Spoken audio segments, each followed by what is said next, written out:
de este ministerio. Antes de ir a los programas, tus planes, las soluciones que podrían presentarse desde el ministerio, particularmente, ¿cómo fue ese momento en el que vos estabas todavía en la fiscalía, recibís la llamada y te ofrecen el ministerio de la niñez?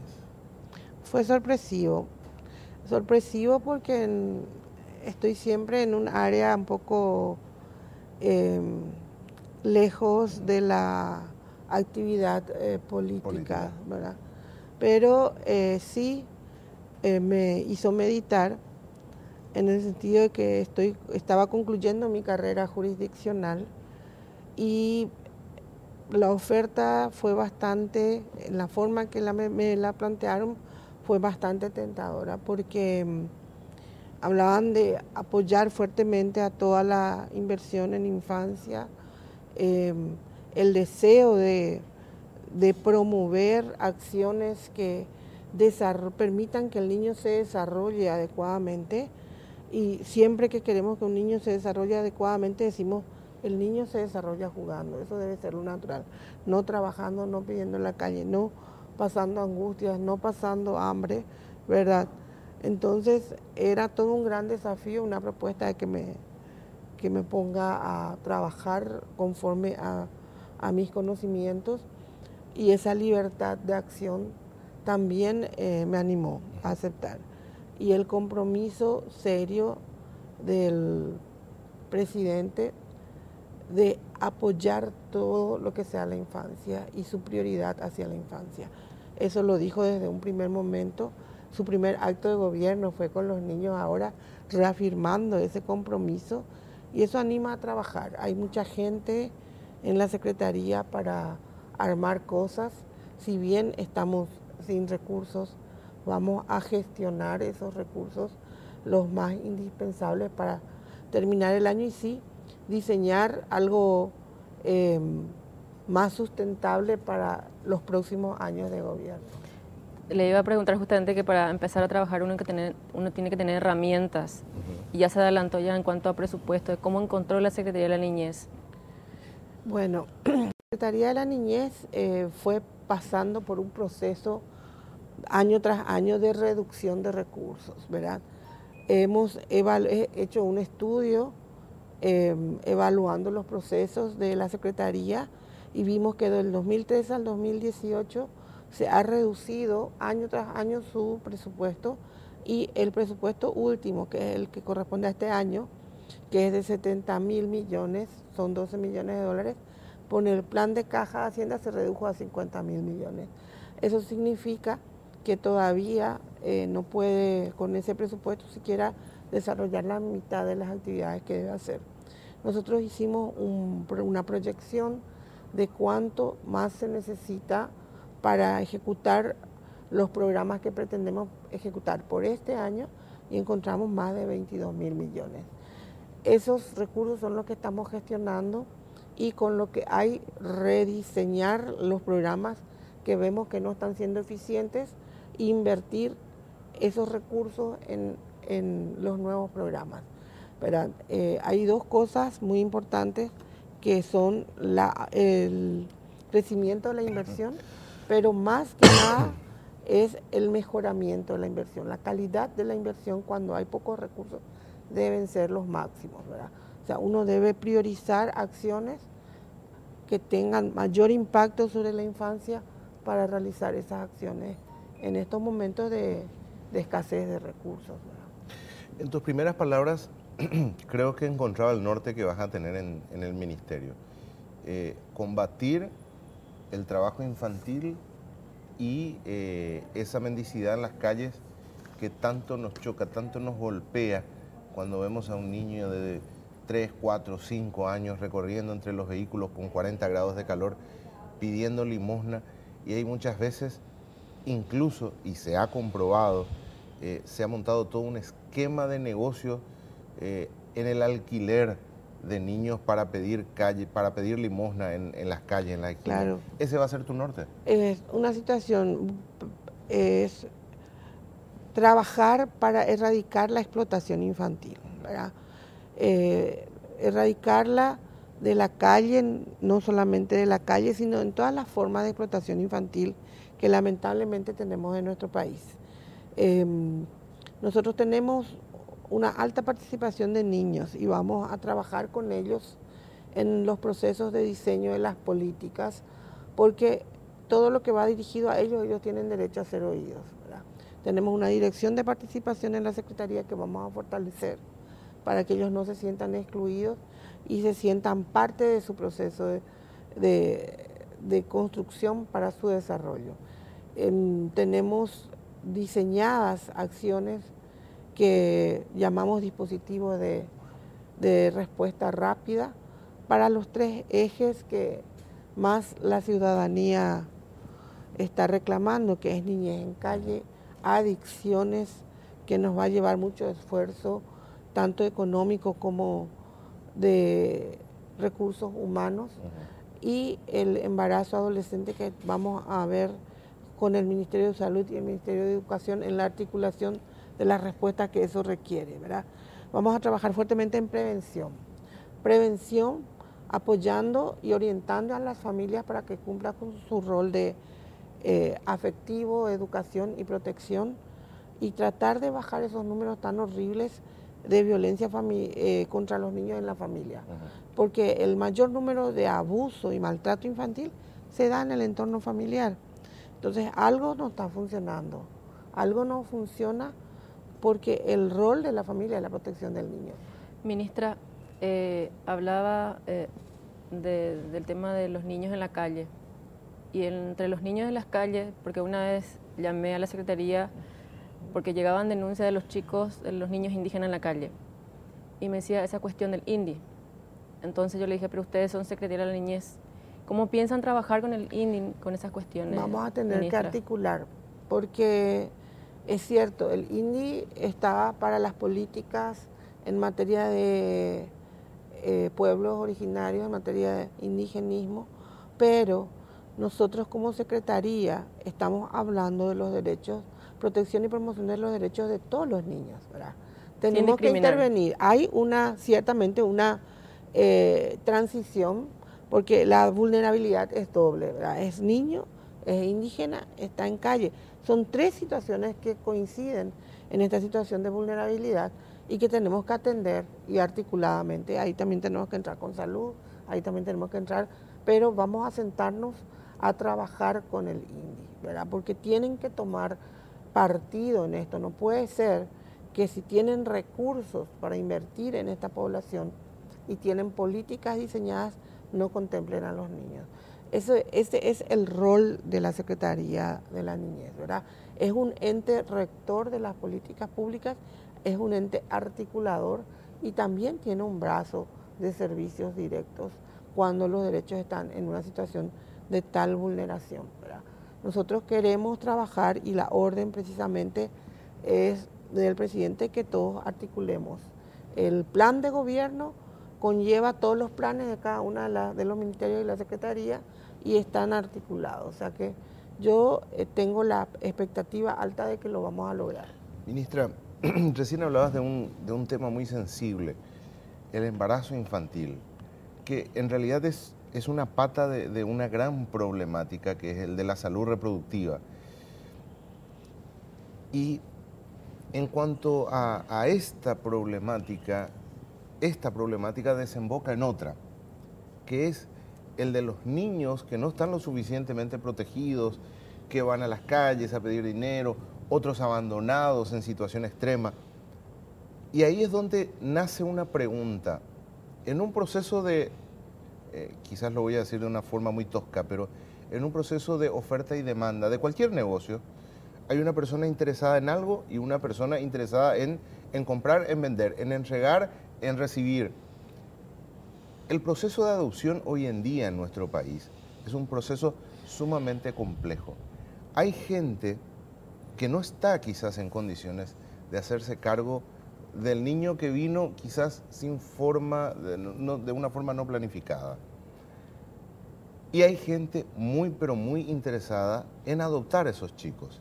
Pero hay todo un sistema burocrático que no permite que esto se dé de la forma rápida y sencilla que sería de alguna forma mucho más armónico para el niño. ¿Ustedes piensan de alguna forma intervenir, buscar alternativas para sacar la burocracia de todo este proceso de adopción? Desde luego, nosotros estamos entrando ahora en la Secretaría y vamos a hacer una revisión profunda del centro de adopciones, pero la ley de adopciones no instaló ninguna burocracia, ¿verdad? Lo que pasa es que la forma en que se opera es la que está generando el problema. Y hay una cosa que no hay que perder de vista nunca. Ningún niño puede ser separado de su familia por razones de pobreza. Si la causa por la cual un niño es entregado en adopción es el factor económico y la imposibilidad de que la madre lo sostenga o que la familia pueda convivir con él, el Estado tiene que darle las condiciones a esa familia. O sea, acá hay una cuestión que no se puede, el derecho del niño a vivir con su familia puede ser quebrantado solo por una situación en la que el niño corre peligro de vida porque lo maltratan ahí, porque es abusado y esa familia no es apta para tenerla al niño. Nosotros estamos viendo, y eso es lo que genera mayor dilación en los procesos, porque ahí va contra el eje, como se dice, es que los niños son separados de su familia por una causa económica. La madre no lo pudo sostener y va. Eso obliga en el proceso de declaración de adoptabilidad de un niño que se investigue hasta el último y que se vea el mantenimiento del vínculo familiar.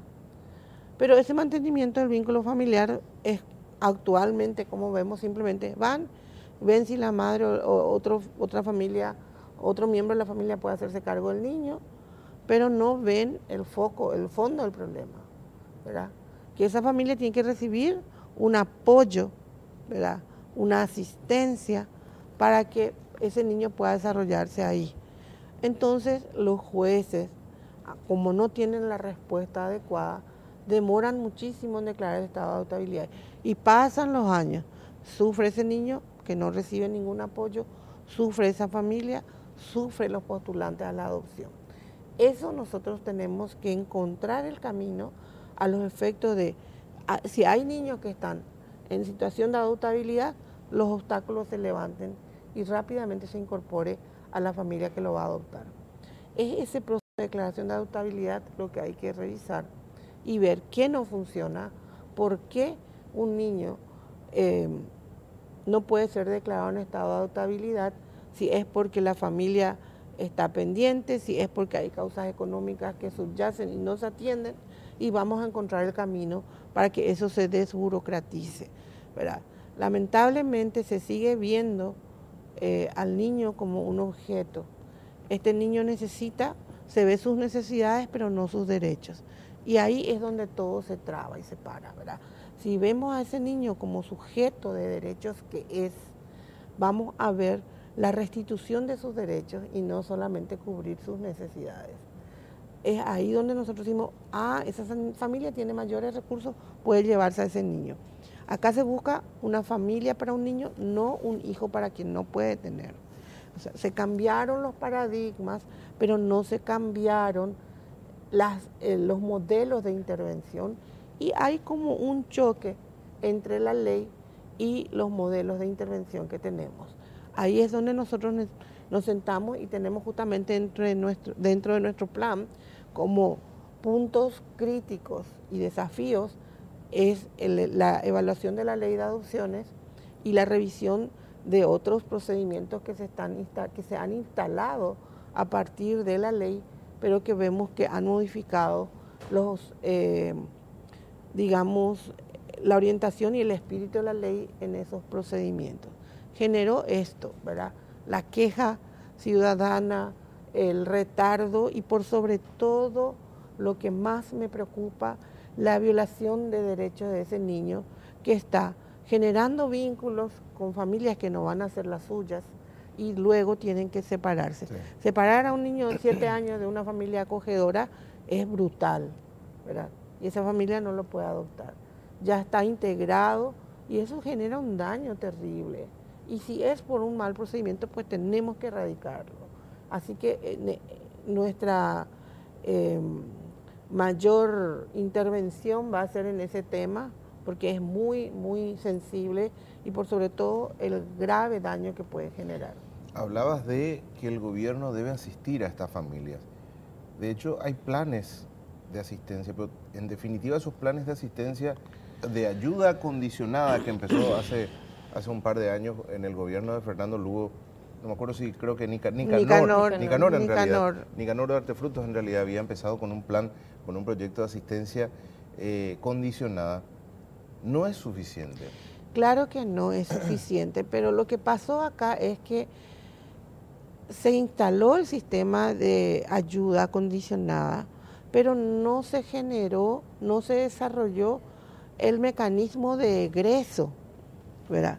Entonces esta familia está solamente recibiendo una asistencia que es para paliar y sacarle una situación de extrema pobreza, pero no se generan actividades para que egrese y salga de la pobreza, ¿verdad? Un programa de asistencia condicionada en el cual las familias permanecen no funciona, ¿verdad? Tiene que tener un proceso de egreso, se tiene que desarrollar mecanismos para que estas personas no sigan dependiendo del subsidio, ¿verdad? Entonces nosotros tenemos un grupo de familia asistida, los recursos no van a dar nunca para atraer a todos a ese programa y los recursos se ven otra vez desperdiciados porque estas familias no egresan. Sí apoyan y permiten que los niños estén bien alimentados, asistan a la escuela, pero no puede pasar eternamente en ese sistema de subsidio, ¿verdad? Yo sueño con un sistema que de primera infancia, los 1000 primeros días de ese niño, reciban toda la atención y luego ya sus padres puedan llevar. La obligación del Estado es generar las condiciones para que los padres puedan hacerse cargo de sus hijos. Eso no es solamente subsidio, eso es un subsidio ahora para que este niño no muera de hambre y esa familia pueda tener a sus hijos, y es ir trabajando con ellos. En eso es lo que se requiere la articulación, ¿verdad? El Ministerio de Trabajo está también trabajando vamos a trabajar juntos en instalar donde están ellos los programas de capacitación, pero no un programa para hacer detergente, para hacer jabones, cosas que ellos no van a poder colocar en un mercado tan chico como el nuestro, ¿verdad?, para poder subsistir, sino instalar capacidades que luego vayan a absorber las inversiones que van a ir llegando al país. Ahora tenemos un problema de mano de obra, ¿verdad?, manos capacitadas para determinadas actividades que quieren venir en el país, y tenemos una población joven, ¿verdad?, que puede ser capacitada e ir saliendo de eso. O sea, ese es el proyecto y la articulación que vamos a tener para tener egresos de los programas de asistencia. Ministra, ayer presentaba líneas de acciones inmediatas. Sí. Y en uno de los puntos dice instalación de centros lúdicos en 4 departamentos: Central, Cordillera, Cajaguazú y Alto Paraná. ¿Por qué en estos 4 departamentos? Bueno, porque cuando se tiene pocos recursos se tiene que hacer una priorización geográfica. Para hacer esa priorización geográfica vemos los índices de mayor población infantil y de mayor vulnerabilidad, juntamos las dos cosas, ¿verdad? Y vemos que en esas zonas son las que tenemos mayor población infantil y mayor índice de vulnerabilidad. Como no vamos a poder cubrir en este primer tiempo todo el país, los vamos a hacer en estos espacios, en esas zonas, ¿verdad? Y también son planes pilotos. Estos son programas de prevención, ¿verdad?, donde vamos a instalar con los municipios, con las gobernaciones, con los gobiernos locales, espacios que visibilicen al adolescente que está invisibilizado. Sería a través de CODENI, o sea, con la CODENI de los municipios. Sería un espacio en las CODENIs, ¿verdad?, y con las gobernaciones, con el municipio en general, ¿verdad?, y las CODENIs, para que las CODENIs empiecen a desarrollar su rol que no es el apoyo judicial ni es convertirse en un juzgado de tercera categoría para la gente pobre. Su rol es social, no jurisdiccional, según la ley. Y ahora medio que hacen alimentos, filiación, una cantidad de actividades que no le corresponden, cuando que ellos tienen que saber cuántos niños tienen en su comunidad, cuántos asisten a la escuela, cuántos no pueden asistir, cuántos niños tienen que entrar el año que viene en preescolar, para que eso lleve a las gobernaciones y a esto a su vez a la Secretaría para poder programar para el año que viene que vamos a tener 500 niños más en preescolar, ¿verdad? Esa es la lógica de este sistema de protección que trae la ley. Lastimosamente siempre se utilizó mal. Ahora queremos reorientar, por eso hablamos en primer lugar de fortalecer el sistema de protección. Para ir cerrando esta entrevista, 2 puntos, uno de ellos en el que venís trabajando hace mucho tiempo y otro que es un foco muy preocupante. Uno de los puntos de uno de esos centros es Coronel Oviedo. Sí.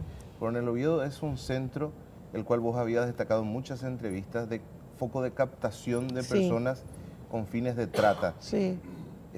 Por ¿Vas eso a apuntar fuertemente en Oviedo sobre ese punto? Claro, por eso que ahí vamos a centrarnos con estos espacios, porque ahí vamos a desarrollar y vamos a poder lograr que los adolescentes que van saliendo de la protección especial lleguen al ámbito joven, ¿verdad? Con un proyecto de vida, con información y con capacidad instalada en ellos para poder eludir y no caer tan fácilmente en las propuestas que hacen los captadores en esa zona, ¿verdad?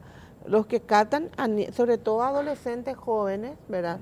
Que deslumbran con un celular, con llevarles a una peluquería costosa, ¿verdad? Y empiezan a creer que van a tener ese mundo y esa vida así medio farandulera que les ilusiona tanto, y que generar en ellos otras expectativas que no sean esas, ¿verdad? Eso es lo que falta.